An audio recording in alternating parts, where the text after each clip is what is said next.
Assalamualaikum warahmatullahi wabarakatuh. First of all, let me introduce myself. My name is Dia Ramadhani, student ID number 2341263 from class AKT 23A.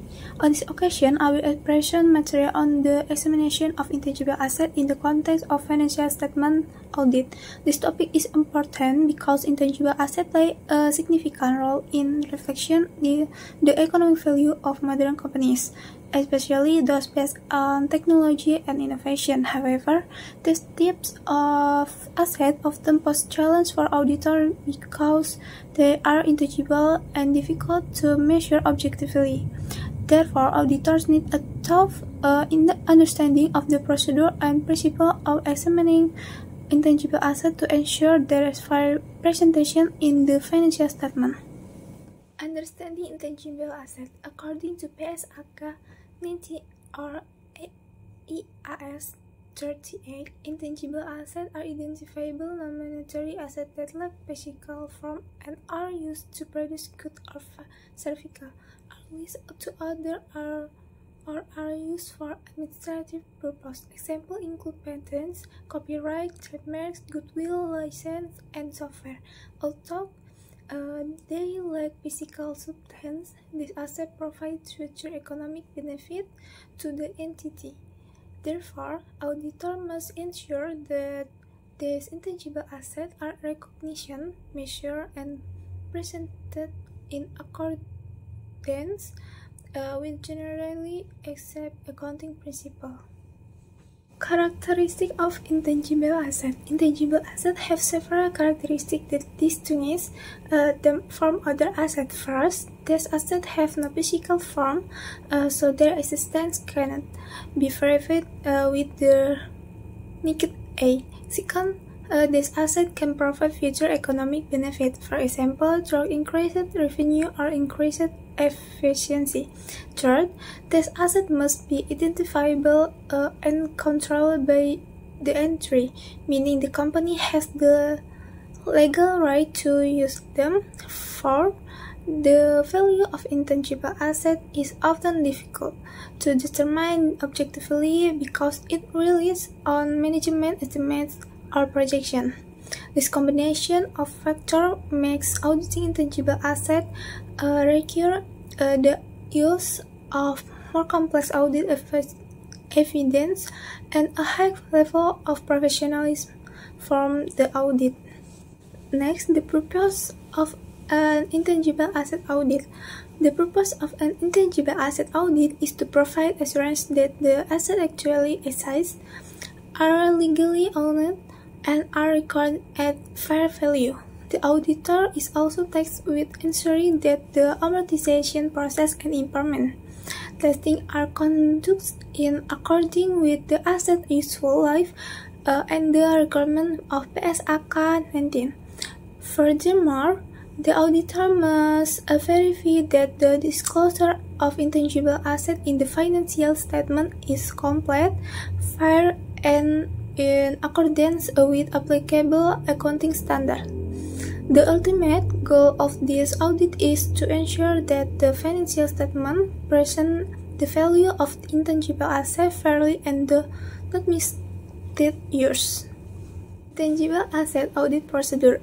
In conducting an audit of intangible assets, auditor must go through several important steps. First, auditor examine a legal document such as patent certificate, licensing contract, or copyright document to ensure the ownership and validity of the asset. Second, auditors verify initial recognition to ensure that only costs that meet the asset criteria and are recognized, and research costs that shall be expensed directly. Third, auditor assess the fairness of the asset valuation through an independent appraisal report or veritable management calculation. Fourth, auditor perform amortization testing to ensure the asset useful life has been determined correctly and consistently.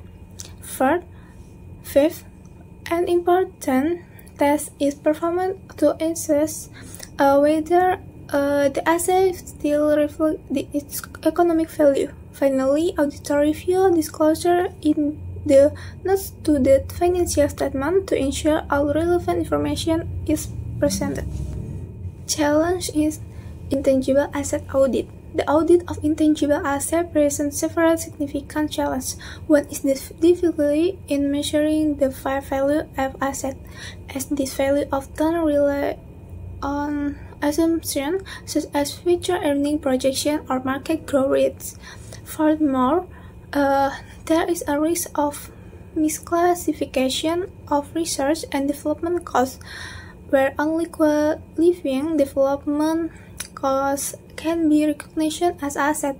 Another challenge is the lack of physical audit evidence, forcing auditors to rely on legal documents and management estimates. Finally, incomplete disclosure in financial statement can also reduce transparency and obscure the true value of a company's intangible asset.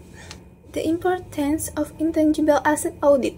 Intangible asset audits are becoming increasingly important in the knowledge-based economy. Many companies now have market value significantly higher than book value due to the significant contribution of intangible assets such as brand, technology, or intellectual property rights. In this context, audit of intangible assets play a crucial role in improving the reliability of financial information, maintaining investor confidence, and helping management make more accurate strategic decisions. Without adequate audit, the risk of asset value manipulation, overstatement, or misleading presentation can increase and compromise the overall quality of financial reporting. Conclusion. In conclusion, the examination of intangible assets is an essential part of a modern financial statement audit. Intangible assets reflect a company's innovative strength and competitiveness, but their intangible nature makes them difficult to verify and measure. Auditors need to ensure that intangible assets are properly recognized, fairly valued, and transparently disclosed. By applying appropriate audit procedure and exercising professional skepticism, auditor can provide assurance that the financial statement presents the value of intangible assets reliably and in accordance with accounting standards. This not only improves audit quality but also supports transparency and accountability in a company's financial reporting. That's all the material from me. Thank you. Wabillahi taufiq wal hidayah. Wassalamualaikum warahmatullahi wabarakatuh.